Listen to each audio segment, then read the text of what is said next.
চন্দ্রা রনিশা পীরগঞ্জ ঠাকুরগাঁ। আমরা আপনাদেরকে অনেকগুলি ফলের গাছ দেখালাম, বিভিন্ন পুকুর দেখিয়েছি, খামার দেখেছি।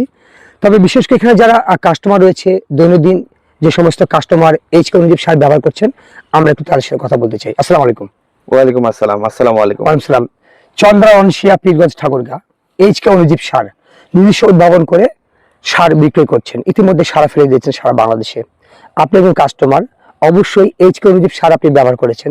আপনার কাছে জানতে চাচ্ছি এই সার ব্যবহার করে আপনি কতটা উপকার পেয়েছেন? জি, আমি এইচকে বহুমুখী খাবার থেকে অনুজীব সারটা গত 2 বছর ধরে ইউজ করছি এবং এটা ইউজ করে আমি আমার মালটার গাছে এবং আমের গাছে ইউজ করছি।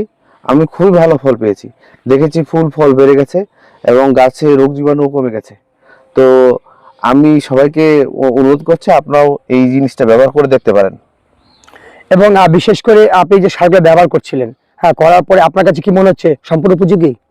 জি জি, আমার কাছে মনে হয়েছে খুবই অল্প খরচে এবং এই ধরনের যে একটা কৃত্রিমতা ছাড়াই যে প্রাকৃতিক নিয়মে যে চাষবাস করা যায়, আমি খুব অভিভূত হয়েছি এবং এটা আমি অনুরোধ করবো যে এটা বাংলাদেশের সবাই এই ধরনের চাষাবাদ করা উচিত।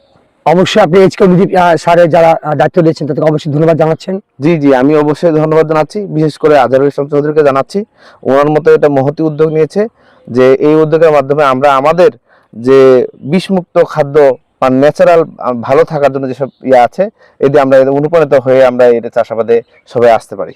আপনাকে অনেক ধন্যবাদ। মূল্যবান বক্তব্য। আপনাকেও ধন্যবাদ।